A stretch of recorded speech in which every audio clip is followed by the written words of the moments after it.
Խոսքը միայն Ղարաբաղից տեղահանված մեր հայրենակիցների մասին չի։ Խոսքը ընդհանրապես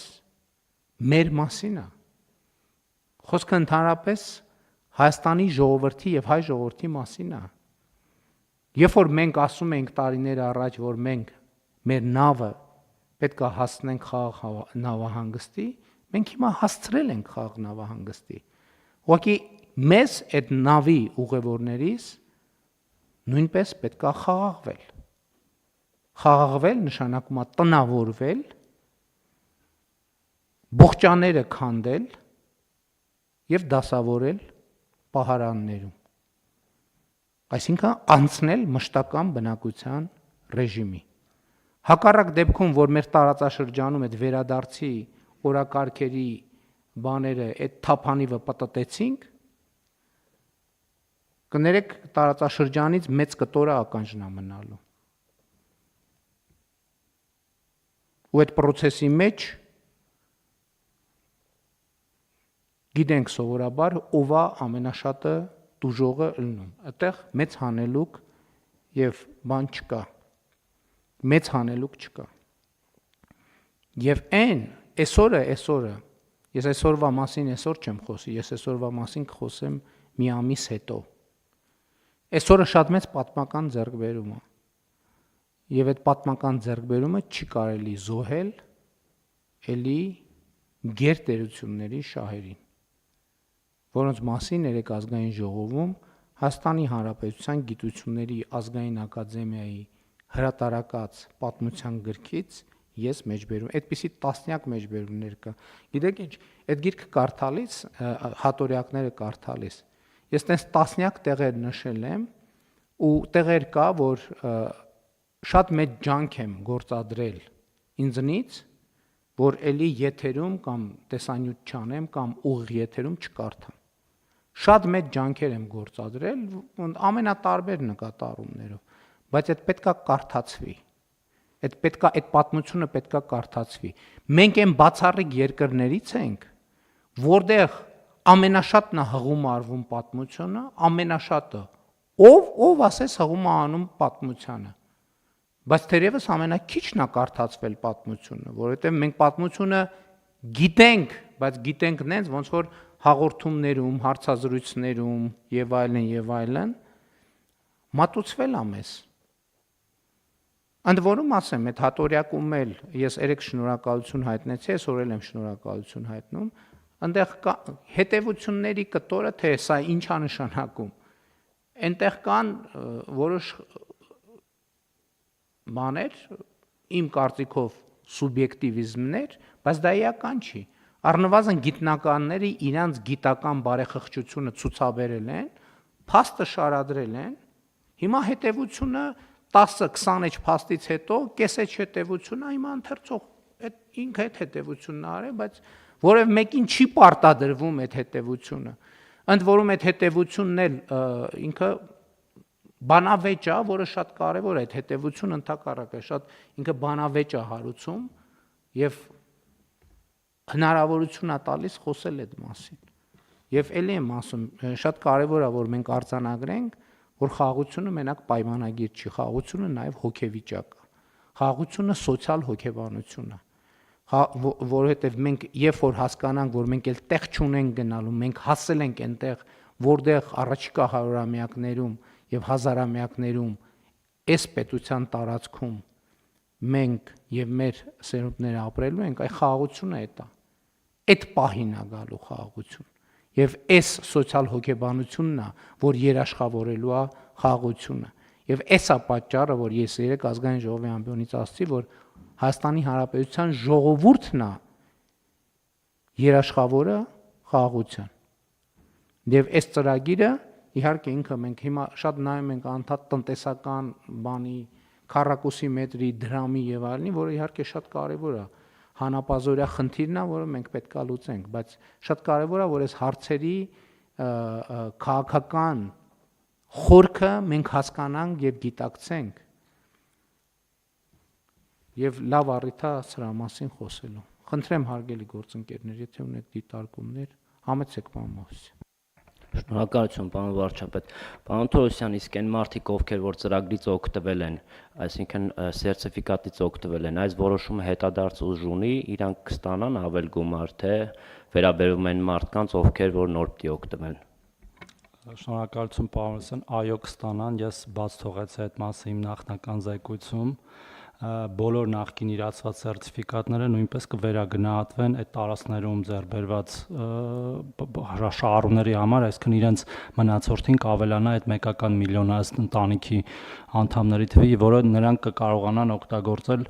արդեն մեր թույլատրված ցանկերով, կենցաղային տեխնիկա, կահույք եւ այլն, ինչ որ սահմանված է։ Խնդրեմ, պարոն Վարդանյան։ Շնորհակալություն, պարոն վարչապետ, մեր հայրենակիցները ձեր հետ հանդիպման ժամանակ հարց էին բարձրացրել, թե արդյոք կարող են նրանք մինչև 400 քառակուսի մետր հողակտոր ձեռք բերել մակերեսով եւ այնտեղ անհատական բնակելի տուն կառուցել։ Ուզում եմ տեղեկացնեմ, որ այո, այդ սահմանափակումը հանված է եւ նրանք կարող են մինչև 400 քառակուսի մետր հող ձեռք բերել համապատասխան նշանակության եւ իրենց անհատական բնակելի տունը կառուցել, բացի դա առիթից օգտվելով ուզում եմ ասեմ, որ Հայաստանի Հանրապետությունում կա շուրջ 40,000 հողակտոր չկառուցապատված, որոնք փոքր են 400 քառակուսի մետրից։ Նաև այդ կարգավորումն ենք փոխել եւ հնարավորություն ենք ընձեռնել այն քաղաքացիները, ովքեր կուզեն կամ ձեռք բերել կամ ունեն այդ հողակտորը, այլևս կարգավորումները թույլ են տալիս այնտեղ բնակելի տուն կառուցել։ Պարզաբանեմ, հարգելի գործընկերներ, մենք նախկինից ունեինք կարգավորում, որ նույնիսկ կառուցապատման նպատակային նշանակության կառուցապատման հողերի վրա շինարարություն չի կարելի անել, եթե հողակտորը 400 քառակուսի մետրից փոքր է։ Չգիտեմ ինչ էր, այդ հին կարգավորում էր, չէ՞ երևի, պարոն Վարդանյան։ Այո, հին կարգավորում էր, ուղղակի հիմա քառակուսի մետրի մակերեսի սահմանափակումը հանել ենք, մենակ պայմաններ ենք դրել, որ այդ հողակտորները պետք է ունենան մուտքի եւ ելքի պատշաճ ճանապարհ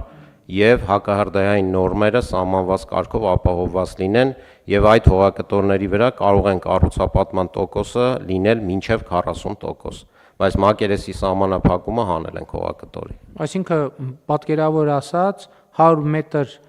100 մետր հողի վրա կարելի է 40 մետրը տրամադրել կառուցապատմանը։ Հա, բնականաբար մնացած, այսինքն մենք փոխել ենք հիմա դա եւ 400 մետրից ներքևել կարելի է կառուցապատում անել։ Իմիջիայլոց ասեմ, ու դա շատ լավ կարգավորում է, որովհետեւ հիմա նաեւ կարծում եմ կուլտուրան փոխվում է եւ իմիջիայլոց 16 միլիոնի ծրագրերը դրան շատ նպաստում է, որ մարդիկ առանձնատների չափերի փոփոխություն է տեղի ունենում։ Ու սա նորմալ է, որտեղ մարդիկ սկսում են ռացիոնալ հաշվարկել, բա կոմունալ ծախս կա, պահպանման ծախս կա եւ այլն եւ այլն եւ այլն։ Այն խորհրդային միության ժամանակներից, երբ որ շինանյութ եւ այլն տարբեր տրամաբանությամբ էր, մարդիկ ընդհանուր տուն կառուցելիս բան էին անում, պլանավորում էին, ասում են, բա որ բաները, ասենք Գերդաստանի ներկայացուցիչները հավաքվեն, որտեղ են քնելու եւ հարսանիք որը լինի, հյուրերը որտեղ են քնելու եւ այլն, ինչը իմիջիայլոց, ես չգիտեմ, առիթ ունեցել եմ կիսվելու, թե չէ, բայց օրինակ ես այս պաշտոնավարման ընթացքում իմ ճամփորդություններում հետեւյալ մի հետևությունն եմ արել, որ այնտեղ որտեղ պետությունները եւ հասարակությունները պայմանական ասած ուժեղ են եւ զարգացած են, այդտեղ առանձնատների չափերը փոքր են։ Ինչ կապ ունի սա հանրության եւ պետության ուժեղացման հետ։ Ես օրինակ ասենք մի շարք եվրոպական երկրների, որոնք տենց շատ բան են, քաղաքակրթական կենտրոնն են եղել եւ ըստ էության այսօրվա ժամանակակից քաղաքակրթությունը հենված է իրանց ստեղծած արժեքների վրա, երբ որ առիթներ եղել է գյուղերով եւ այլն շրջել եմ եւ տեսել եմ, ես ապշել եմ տների փոքրությունից, առանձնատների փոքրությունից, որը իհարկե ի սկզբանե նպատակը եղել այն, որ տաքացնել եւ այլն բան լինի։ Եվ հաջորդ պահին որպես միջին վիճակագրական հայաստանցի մոտ հարցա ծագել։ Բա մի րոպե, բա այս մարդիկ որ պետք է ծնունդ անեին, որտեղ են արել, որ սենց փոքր է իրենց տները։ Եվ բնականաբար ստացել են պատասխանը։ մոտակա փաբում կամ սր, որովհետև ստեղ հնարավոր չի հյուր ընդունել։ Եվ սա այդ փոքր տները ստիպել է, որ մարդիկ դուրս գան եւ շփվեն իրար հետ։ Դուրս գան շփվեն իրար հետ, այդ շփումը գեներացնում է մտքեր, այդ շփումը գեներացնում է կապեր, այդ շփումը ուժեղացնում է հանրային հարաբերությունները, հանրային հարաբերությունների նոր որակ է ստեղծվում։ Իսկ մենք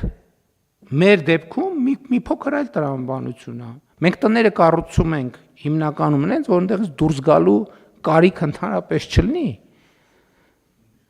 Եվ սա իր հետ բերում է հանրային եւ քաղաքական եւ պետականության հետ կապված եւ իրավակարգի հետ կապված որոշակի բաներ, հետևանքներ, որտեւ երբ որ դու ավելի շատ դրսում ես, դու ավելի մեծ շահագրգռություն ունես, որպեսզի իրավակարգը լինի ուժեղ, քան թե դու տանն ես ավելի շատ, երբ որ դու ավելի շատ տանն ես, քո շահագրգռությունը, որ իրավակարգը լինի ուժեղ, ավելի պակաս է։ Որովհետև դու համարում ես, որ իրավակարգը այդ պարագայում քո դռնից ավելի շատ է ներս մտնում։ Իսկ երբ որ դու դրսում ես, ընդհակառակը իրավակարգը ինչքան ուժեղ, քեզ համար դրսում ավելի շատ տնային պայման է ապահովում։ Ու սրանք շատ կարևոր նրբություններ են, որոնք ել եմ ասում, մեր իրականության մեջ չեն ուսումնասիրում, մենք չենք հետազոտում, մենք մեզ չենք ճանաչում բավարար չափով, բայց մենք պետքա դա անենք անպայման։ Իմիջիայլոց Տիկին Անդրեասյան, սրանք շատ կարևոր թեմաներ են, եւ կառավարությունն էլ այս թեմաները նաեւ գիտության զարգացման տրամաբանության մեջ պետքա մենք այս թեմաները դնենք մեր գիտական հանրության առաջ, որպեսզի մենք այդ հետազոտություններով կարողանանք մեր որոշումները ավելի լավ ճանաչել եւ մեր կարիքները ավելի լավ ճանաչել։ Հիմա օրինակ 16 միլիոնի ծրագրերը մեր գյուղերը փոխում է, որովհետեւ լրիվ ուրիշ կուլտուրա է ձևավորվում։ Հիմա ասենք ես վստահ չեմ, կարող ենք օրինակ հետազոտություն անել, թե օրինակ մեր գյուղերում, ասենք օրինակ Բերքաբեր գյուղը, որ ամենաշատ ինքը իր ծավալի համեմատած ամենաշատ օգտվող գյուղերից մեկն է։ Կարելի է հետազոտություն անել, մինչև 16 միլիոնի ծրագիրը քանի տուն կար գյուղում, որ կառուցվել է նախագծով, եւ հիմա քանի տուն կա, որ կառուցվել է նախագծով։ Ես համոզված եմ, որ այստեղ թվերը, տեսակարար կշիռները, իսկ նախագծով տունը ուրիշ մտածողություն է։ Նախագծով կառուցված գյուղը, նախագծով կառուցված քաղաքը, քաղաքաշինությունը առաջին հերթին մտածողություն է։ Մենք դրան ուշադրություն չենք դարձնում։ Դա պատ չի ուղակի մեր փողոցները եւ այլն, դրանք ձևավորում են մեր մտածողության ձևը, մեր շենքերը, մեր շուշաբանդները ձևավորում են մեր մտածողության ձևը։ Եվ սրանք շատ խորքային փոփոխություններ են եւ այդ փոփոխությունները պետք է մենք տեսնենք, գնահատենք, ուսումնասիրենք։